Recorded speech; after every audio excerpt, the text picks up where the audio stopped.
பொதுவாகவே கஸ்டமருக்கு வந்து கேக் பிடிக்கிறத விட, கேக் செய்கிறவங்களுக்கு வந்து நிறையா மாடல் மனசுக்கு பிடிச்சிருக்குங்க. அந்த மாடலெல்லாம் நம்ம கேலரியில் தான் கிடக்கும். ஒரு ஒரு தடவையும் கஸ்டமருக்கு மாடல் சென்ட் பண்ணக்குள்ள, நம்ம மனசுக்கு பிடிச்ச மாடலை சூஸ் பண்ண மாட்டாங்களா அப்படின்னு மனசு ஏங்கிட்டு கிடக்குங்க.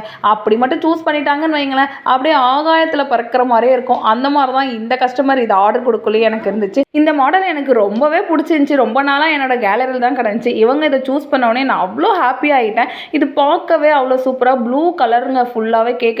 இதில் ஹைலைட் என்னன்னா, அந்த கோனெல்லாம் வந்து மேலே கவுத்து போட்டு சைட்லலாம் நிற்க வச்சுருக்கோம் இல்லைங்களா, அதுதான் அவ்வளோ சூப்பராக இருந்துச்சு. அதெல்லாம் வந்து ப்ளூ கலரில் க்ரீம் வச்சுட்டு சாக்லேட்ஸ் எல்லாமே வந்து ப்ளூ கலரில் தான். அண்டு பாருங்கள், ஐஸ்கிரீம் மாதிரி ஒரு சாக்லேட் இருந்துச்சு, அதையுமே அங்கங்கே நிற்க வச்சுட்டு எல்லாத்தையும் போட்டேன். இது வந்து ஒரு செகண்ட் பர்த்டே கேக்குன்றதால 2 மென்ஷன் பண்ணி ஹாப்பி பர்த்டேலாம் வச்சுட்டேன். அண்ட் இந்த கேக் ப்ளூ கலரில் இருக்குன்னு பார்க்காதீங்க, இது ஆக்சுவலாக ஒரு ரசமலாய் கேக் தான் 2 கிலோவில்.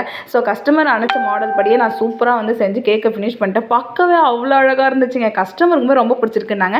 நீங்கள் எப்படி இருக்குது அப்படின்றத மறக்காமல் கமெண்ட் பண்ணிட்டு போங்க.